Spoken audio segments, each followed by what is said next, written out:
The morning sun cast long shadows across Rodeo Drive as Vincent Chen adjusted his black tie for the third time.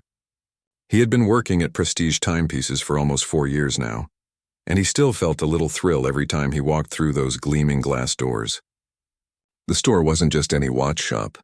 It was the kind of place where movie stars and billionaires came to buy timepieces that cost more than most people's houses. Vincent loved his job, even though it came with its share of stress. Every day brought new challenges, from handling watches worth hundreds of thousands of dollars to dealing with customers who had more money than patience. But he had learned the ropes well. He knew which customers were serious buyers and which ones were just window shopping. At least he thought he did. The store itself was a work of art. Crystal chandeliers hung from the ceiling, casting rainbow patterns on the polished marble floors. Glass cases lined the walls, each one lit perfectly to show off the watches inside. Rolex, Patek Philippe, Audemars Piguet, names that made collectors' hearts race and wallets empty. Vincent had memorized every piece in the store, from the entry-level watches that started at $20,000 to the rare vintage pieces that could buy you a small mansion. It was Tuesday afternoon, and the store was quieter than usual. Only 3 customers were browsing the displays. Mrs. Wellington, a regular customer who owned more jewelry than some small countries, was examining a diamond-covered Cartier near the window. Mr. Rodriguez, a tech entrepreneur who had made his fortune in apps, was looking at the Patek Philippe section with the intensity of a scientist studying a new discovery. And then there was the woman in the corner, a fashion designer whose handbag probably cost more than Vincent's monthly rent. Vincent was polishing the main display case when he heard the soft chime of the entrance door. He looked up and froze for a moment. Walking through the door was a man who looked like he had just stepped off a motorcycle. His jeans were faded and worn with small holes near the knees. His black t-shirt had seen better days, and his leather jacket was scuffed and weathered. His boots were the kind you'd wear for a long ride, not for shopping in Beverly Hills. The man had long, dark hair that reached his shoulders and a beard that looked like it hadn't been trimmed in weeks. He moved slowly, almost carefully, as if he was trying not to disturb the peaceful atmosphere of the store. But what struck Vincent most was how out of place he looked. In a store where the average customer wore designer suits and carried themselves with the confidence that comes from having unlimited bank accounts, this stranger looked like he had wandered in by mistake. Vincent watched as the man approached the first display case. He moved with his hands clasped behind his back, leaning forward slightly to get a better look at the watches inside. His eyes moved from piece to piece with what seemed like genuine interest, but Vincent couldn't shake the feeling that something wasn't right. The man's clothes told one story, but his behavior told another. He wasn't rushing around taking photos like most tourists did. He wasn't asking about prices or looking overwhelmed by the luxury around him. Instead, he studied each watch with the focus of someone who actually understood what he was looking at. The other customers in the store had noticed the newcomer too. Vincent saw Mrs. Wellington glance over her shoulder, her perfectly shaped eyebrows rising slightly. Mr. Rodriguez paused in his examination of a limited edition Nautilus to observe the stranger. The fashion designer in the corner actually took a step back, as if she wanted to put more distance between herself and the casually dressed man. Vincent felt his chest tighten with anxiety. He had been trained to read customers, and everything about this situation felt wrong. The store's reputation was built on exclusivity and luxury. Their clients expected a certain atmosphere, a certain type of crowd. They paid premium prices partly because they knew they were shopping alongside other people of their social status. This man, whoever he was disrupting that carefully maintained environment. The stranger continued his slow journey around the store, spending several minutes at each display case. When he reached the vintage Rolex section, he stopped completely. Vincent watched him lean closer to the glass, his eyes fixed on a particular piece. A 1960 Daytona that carried a price tag of $180,000. The man's lips moved slightly as if he was reading the description card, and for a moment, Vincent thought he saw a small smile cross his face. This was getting ridiculous.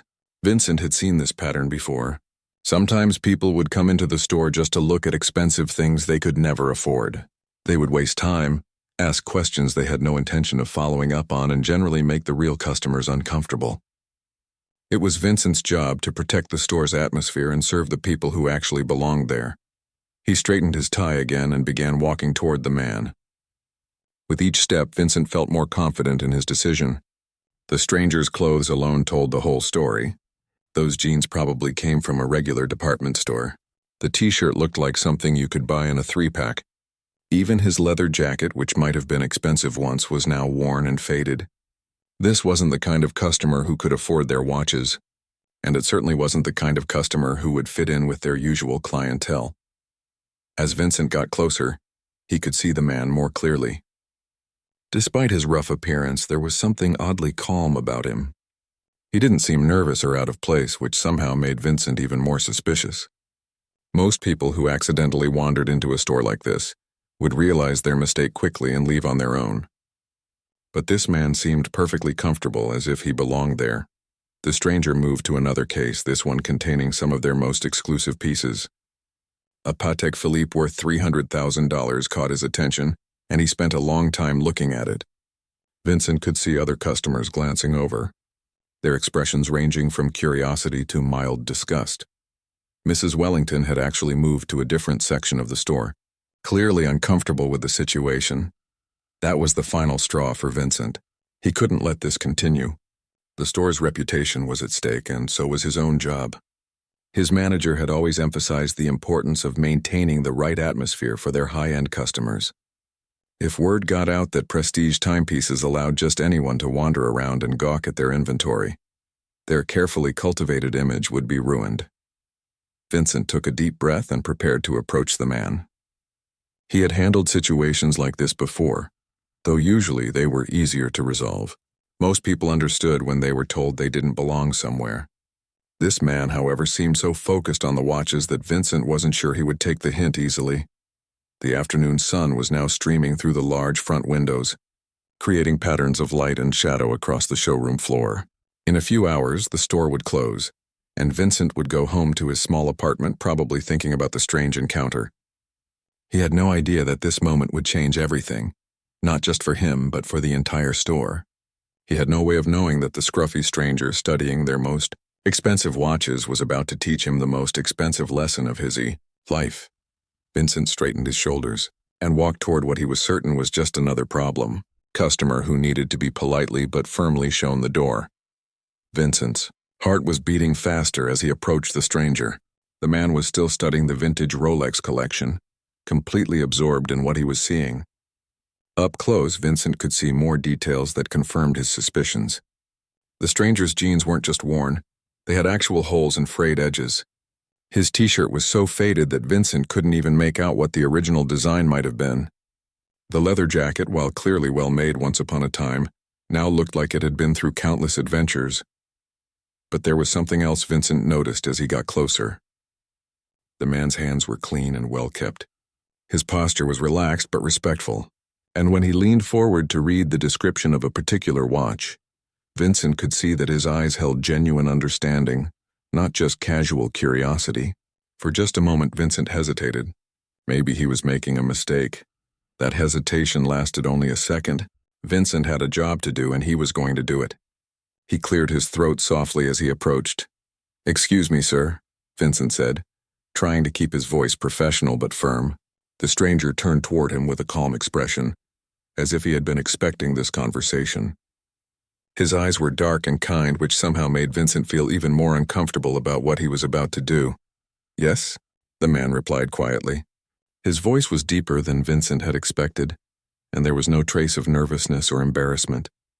Most people in his situation would have started explaining themselves immediately, but this stranger simply waited to hear what Vincent had to say. Vincent glanced around the store quickly. Mrs. Wellington was watching from across the room, clearly waiting to see how this situation would be handled. Mr. Rodriguez had paused his and shopping and was listening carefully. Even the fashion designer in the corner had turned to observe the conversation. Vincent felt the weight of their expectations, and his resolve strengthened. "I'm going to have to ask you to leave the store," Vincent said, his voice carrying clearly across the quiet showroom. He had rehearsed these words before with other problem customers, but they felt heavier this time. "This is a high-end establishment, and we cater specifically to serious collectors and buyers.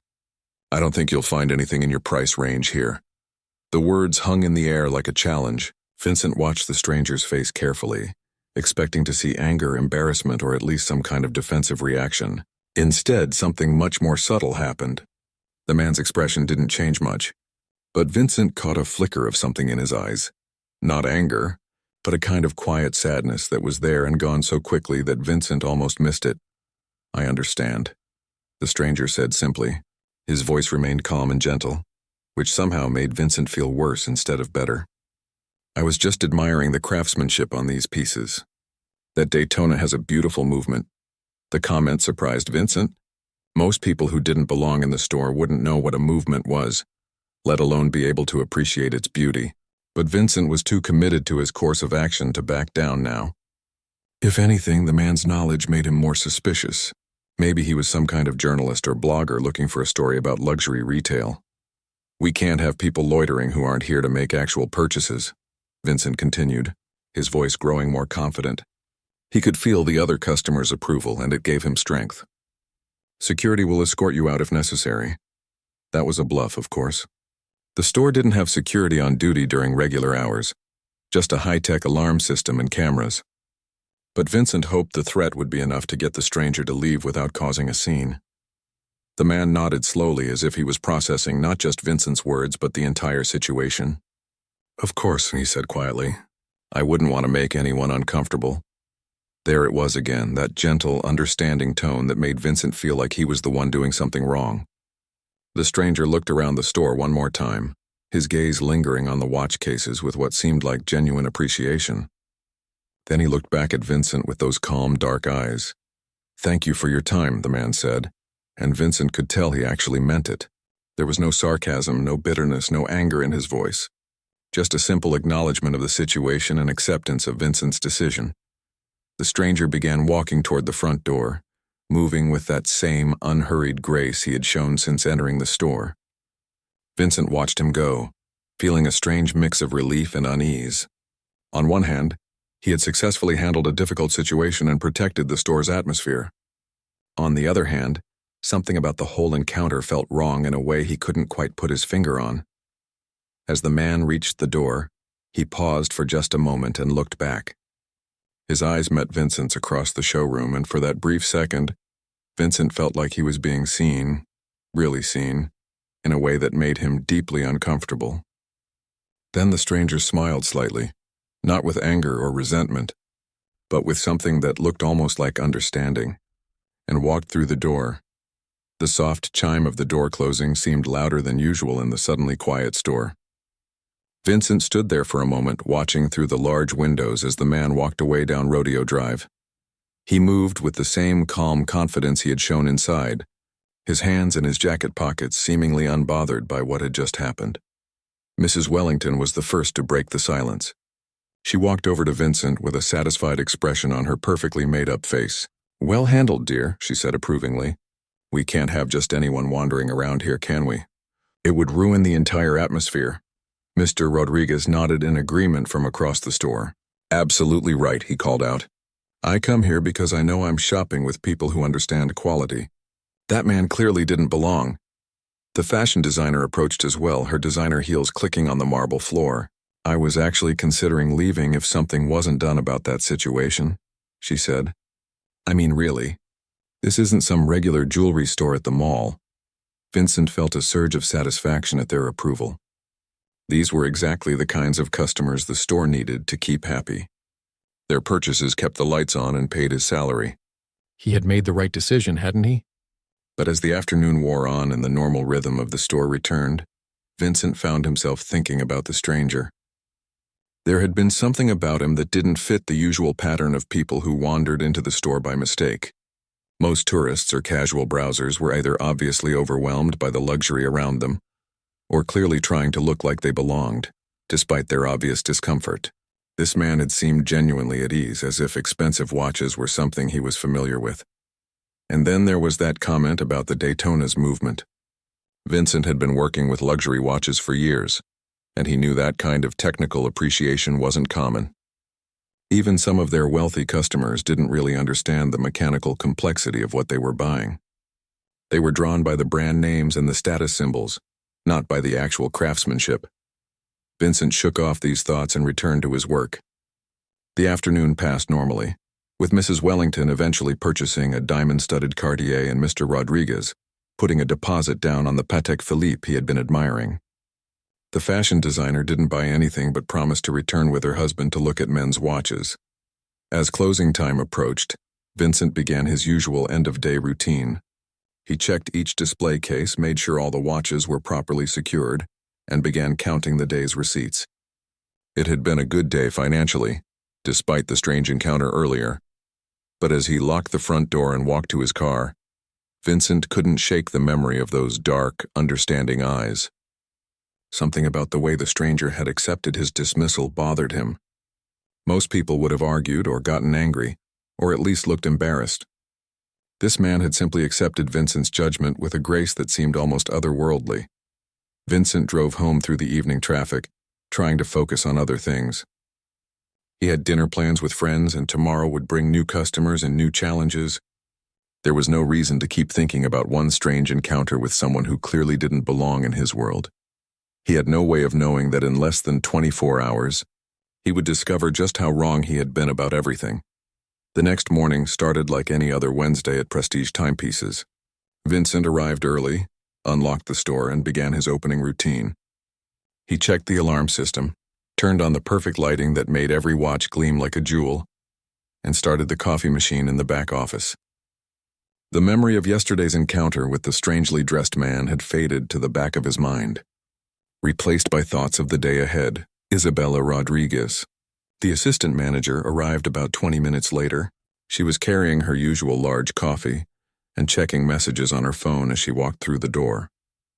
Isabella had been with the store longer than Vincent, and she had a reputation for knowing everyone who was anyone in the luxury watch world. Collectors, celebrities, industry insiders. If they were important, Isabella knew them. "Quiet morning," she commented, as she hung up her jacket and checked the appointment book. They had 3 scheduled appointments for the day, including one with a new client who was reportedly interested in their rarest Patek Philippe pieces. Vincent was arranging some paperwork when Mrs. Wellington walked through the front door. This was unusual. She typically didn't shop this early in the day, and she had just made a purchase yesterday. But she seemed agitated about something, her usually perfect composure slightly ruffled. "Vincent, dear," she said, walking directly to the counter where he was standing. "I need to ask you something very important about yesterday afternoon." Vincent looked up from his paperwork, surprised by her urgent tone. "Of course, Mrs. Wellington, how can I help you?" "That man you asked to leave yesterday, the one in the casual clothes who was looking at the watches. I need you to describe him to me in detail." The request caught Vincent off guard. Well, he was probably in his 50s, maybe a bit younger. Long dark hair, kind of messy. He had a beard and was wearing old jeans and a faded t-shirt. "Why do you ask?" Mrs. Wellington's face went completely pale. She reached into her designer handbag and pulled out her phone, her hands shaking slightly as she scrolled through something. "Was he about this tall?" she asked, holding her hand up to indicate someone around 6 feet. "And did he move very calmly, almost gracefully?" "Yes, that sounds right," Vincent replied, growing more confused by the minute. "Mrs. Wellington, is everything okay? You look upset." Instead of answering immediately, she turned her phone around to show Vincent the screen. On it was a photo from what looked like a movie premiere or red carpet event.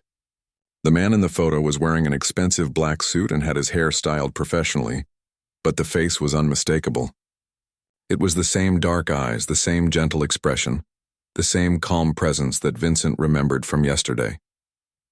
Vincent stared at the photo, his brain struggling to process what he was seeing. The man in the expensive suit looked exactly like the shabby stranger he had thrown out of the store, except this version was clearly attending some kind of high-profile Hollywood event. Camera flashes were going off around him, and other people in formal wear were visible in the background. "Mrs. Wellington," Vincent said slowly, his voice barely above a whisper. "Who is this man?" Isabella, who had been working quietly at another counter, looked over at the sound of distress in Vincent's voice. She walked over to see what was happening, and when she saw the photo on Mrs. Wellington's phone, she actually gasped out loud.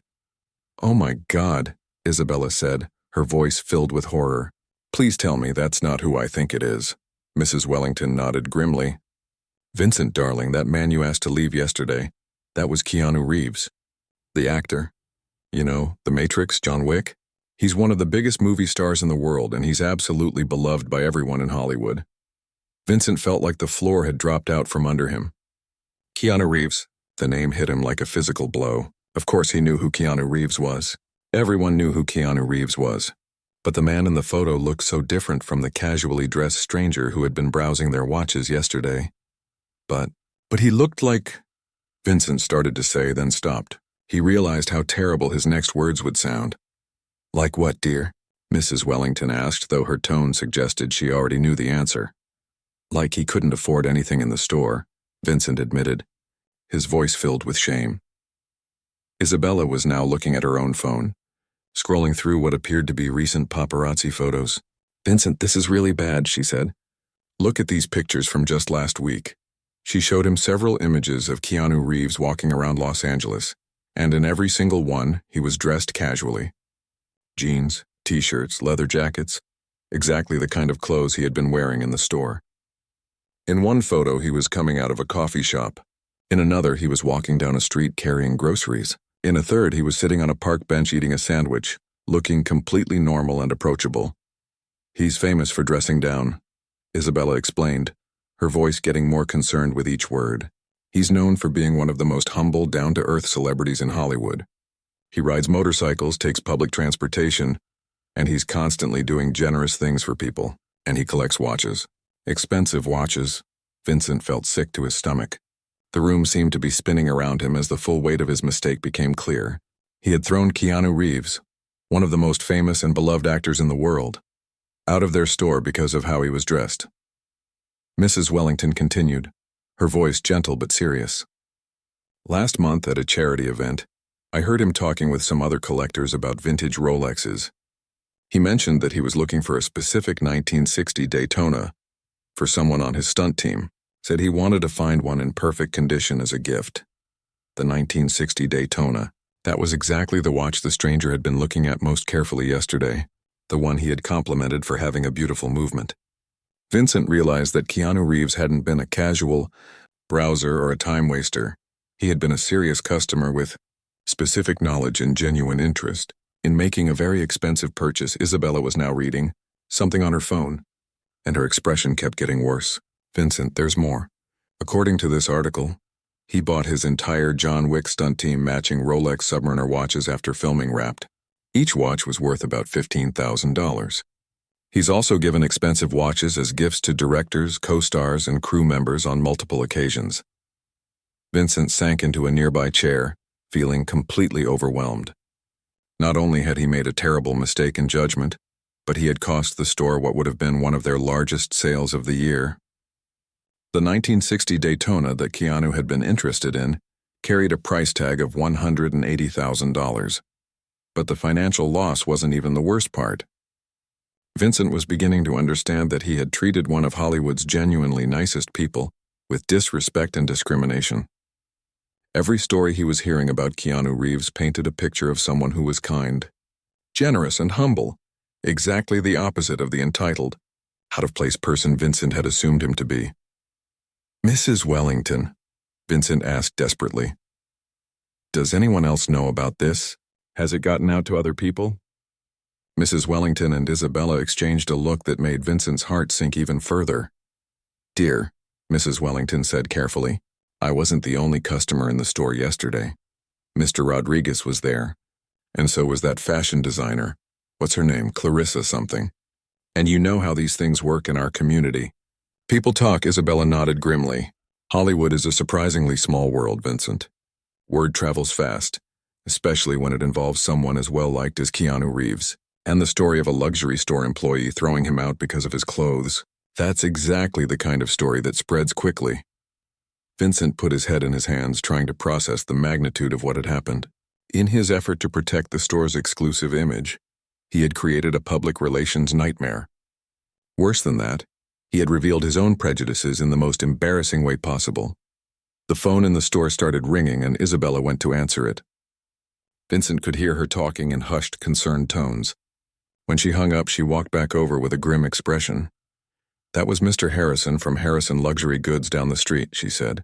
He wanted to know if it was true that we had refused service to Keanu Reeves. Apparently, the story is already making the rounds among the other high-end shops on Rodeo Drive. Vincent realized that his mistake wasn't just going to affect him personally or even just hurt the store's reputation. In a community as connected as the luxury retail world of Beverly Hills, this kind of story could spread to every important customer they had. Their carefully built reputation for excellent customer service and sophisticated clientele was about to be destroyed by his moment of poor judgment. The morning that had started so normally was turning into Vincent's worst nightmare, and he was beginning to understand that the consequences of his actions were going to be far more serious than he had ever imagined. Vincent couldn't sit still anymore. The weight of his mistake was crushing him, and every minute that passed made things worse. Isabella was fielding phone calls from other store owners and industry contacts, all wanting to know if the rumors were true. Mrs. Wellington was still there, looking concerned and disappointed. And Vincent felt like he might throw up from the stress and shame. "I have to find him," Vincent said suddenly, standing up from his chair. "I have to apologize and try to fix this somehow." Isabella looked up from another phone call she was taking. "Vincent, where are you going to look? This is Los Angeles. He could be anywhere." But Vincent was already grabbing his jacket. He had to do something, anything, to try to make this right. Even if the chances were slim, he couldn't just sit in the store and watch everything fall apart around him. "I'll start by driving around the neighborhood," Vincent said, knowing how desperate that sounded. Maybe he's still in the area. Maybe I can catch him and explain. Mrs. Wellington shook her head sadly. "Dear boy, even if you find him, what makes you think he'll want to talk to you? You humiliated him in front of other customers." Vincent knew she was right, but he couldn't give up without trying. He rushed out of the store and onto Rodeo Drive, looking frantically in both directions. The street was busy with its usual mix of tourists, shoppers, and business people, but there was no sign of the man he was looking for. He started walking quickly down the sidewalk, checking every coffee shop, every store entrance, every corner where someone might stop. His heart was pounding, and he was sweating despite the cool morning air. Other pedestrians gave him strange looks as he hurried past them, obviously searching for something. After 20 minutes of walking, Vincent was starting to feel hopeless. Los Angeles was huge, and Keanu Reeves could be anywhere in the city. He might have left the area entirely after yesterday's incident. Vincent was about to give up and head back to the store when he saw something that made his heart jump. About a block away, parked on a side street, was a vintage motorcycle. It was beautiful, all chrome and classic lines, the kind of bike that cost serious money. And standing next to it, putting on a helmet, was a familiar figure in faded jeans and a leather jacket. Vincent started running. He ran down the sidewalk, dodging other pedestrians and ignoring the stares he was getting.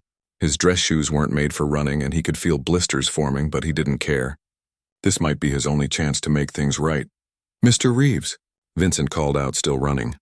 "Please wait." The man by the motorcycle looked up, and Vincent could see that it was indeed Keanu Reeves. Up close, in the morning sunlight, there was no mistaking those distinctive features that had been on movie screens for decades. But seeing him in person, dressed casually and about to ride away on his bike, Vincent finally understood why he hadn't recognized him in the store. The man looked so normal, so approachable, so completely different from the larger-than-life image Vincent had in his mind. Keanu watched Vincent approach, his expression calm but guarded. He didn't seem angry, but he wasn't exactly welcoming either. Vincent stumbled to a stop in front of him, completely out of breath and struggling to find the right words. "Mr. Reeves," Vincent gasped, trying to catch his breath. I made a terrible mistake yesterday. I'm so sorry. I didn't recognize you, and I treated you terribly." Keanu studied Vincent for a long moment, his dark eyes taking in the younger man's desperate expression and obvious distress. When he spoke, his voice was the same calm, gentle tone Vincent remembered from the store.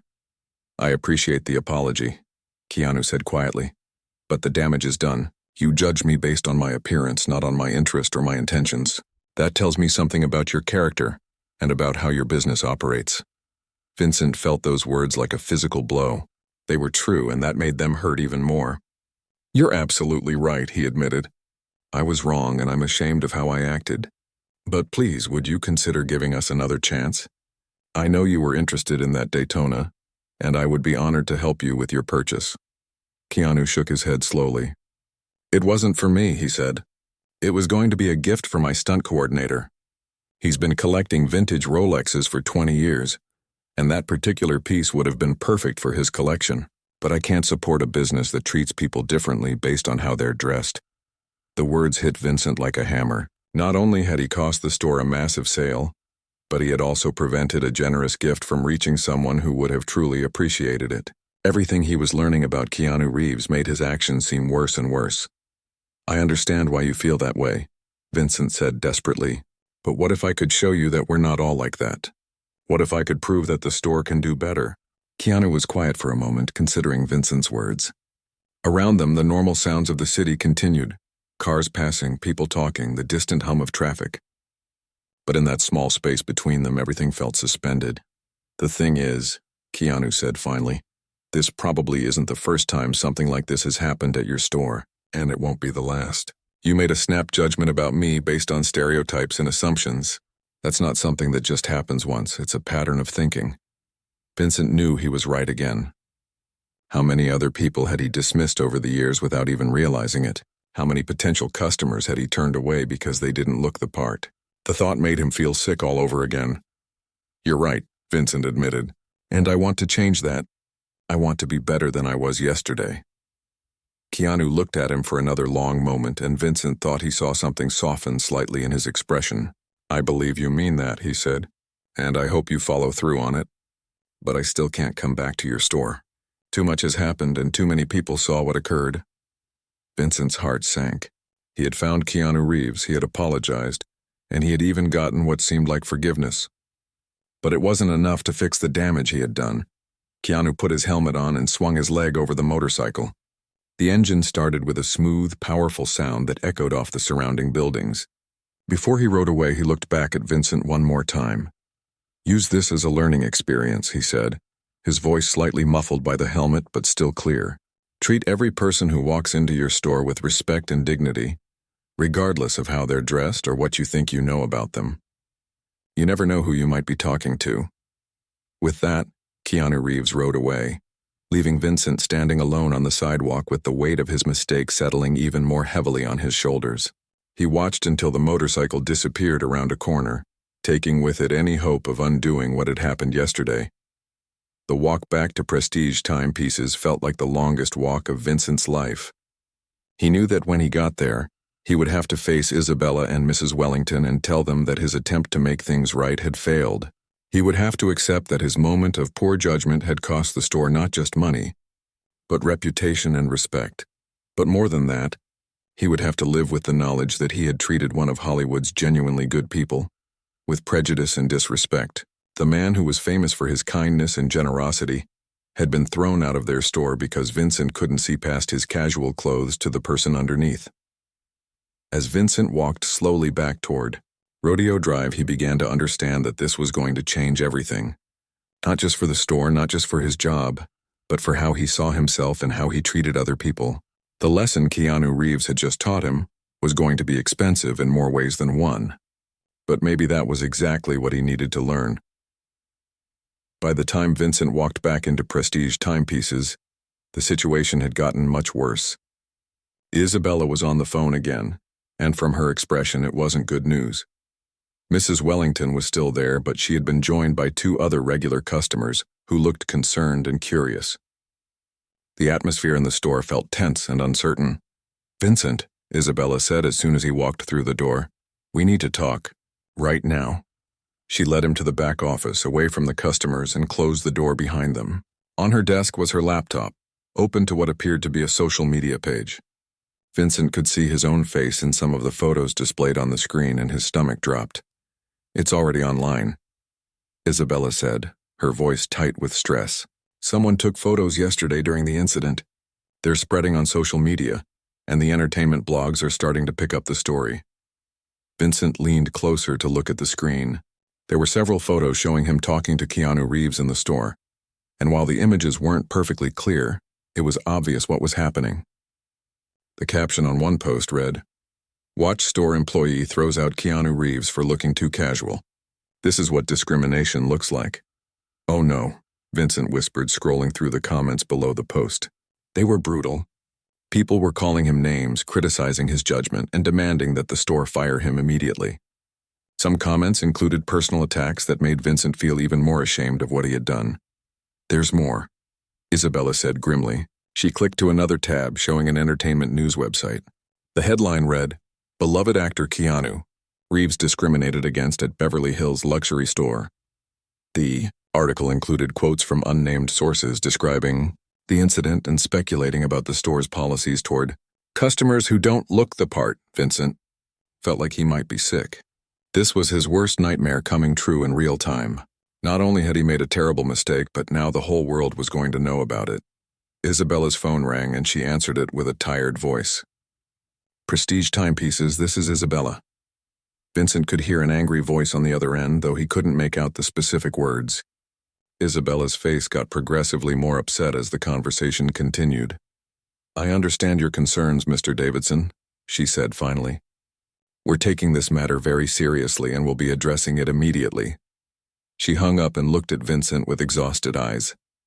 "That was Richard Davidson," she said. "He's one of our biggest collectors, spends about $500,000 here every year.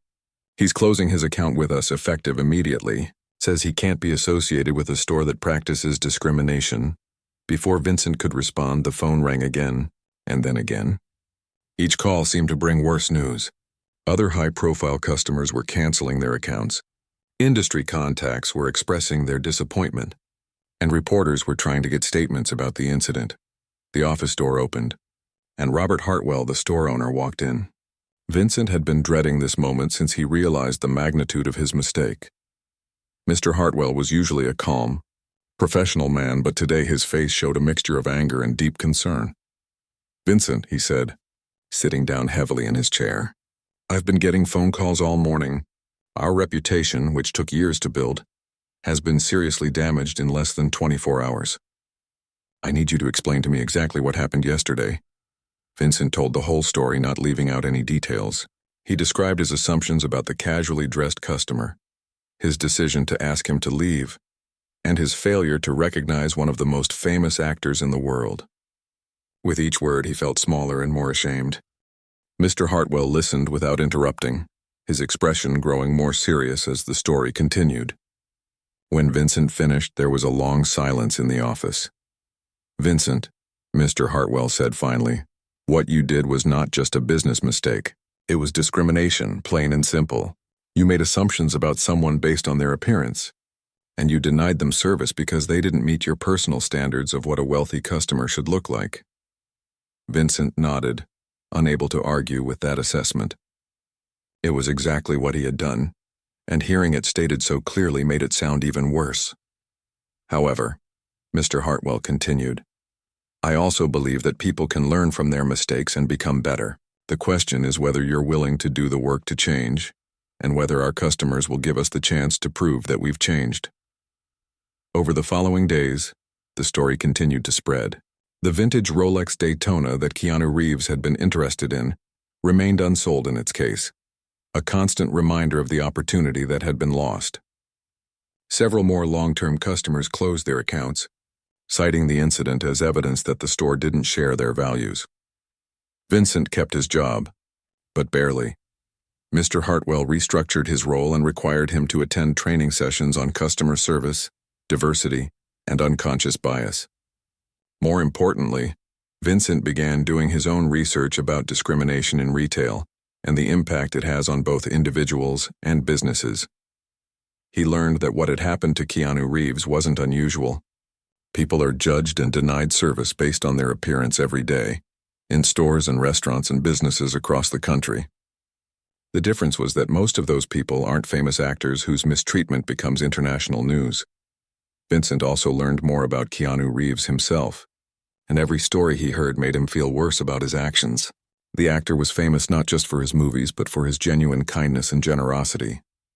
He had given millions of dollars to charity, often anonymously.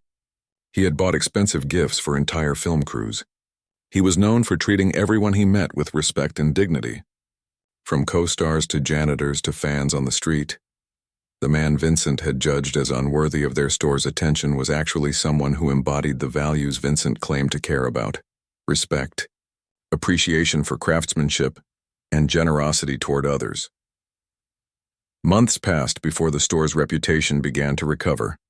Mr. Hartwell implemented new training programs for all employees, focusing on treating every customer with equal respect regardless of their appearance. They also began supporting local charities and community organizations, trying to show through actions that they had learned from their mistake. Vincent changed too. The incident had forced him to examine his own prejudices and assumptions in a way he never had before. He realized that his judgments about people based on their clothes, their age, their race, or any other superficial characteristics were not just unfair. They were also bad for business and bad for his own character. The empty spot where the 1960 Daytona had been displayed was eventually filled with another watch, but Vincent never forgot what had been there. Every time he looked at that case, he remembered the lesson he had learned at such a high cost. He had discovered that true worth cannot be measured by designer labels or expensive accessories, but by how people treat others and what they contribute to the world. And he had learned that respect and dignity should be given freely to everyone, not earned through displays of wealth or status. The encounter with Keanu Reeves had lasted only a few minutes, but its effects would stay with Vincent for the rest of his life. It was the most expensive lesson he ever learned, but also the most valuable. He just wished he could have learned it without causing so much damage to someone who deserved nothing but respect and kindness. Vincent never saw Keanu Reeves again, but he often thought about him. And every time a new customer walked through the doors of Prestige timepieces, no matter how they were dressed or what they looked like, Vincent remembered the gentle voice saying, "You never know who you might be talking to," and made sure to treat them with the dignity that every person deserves.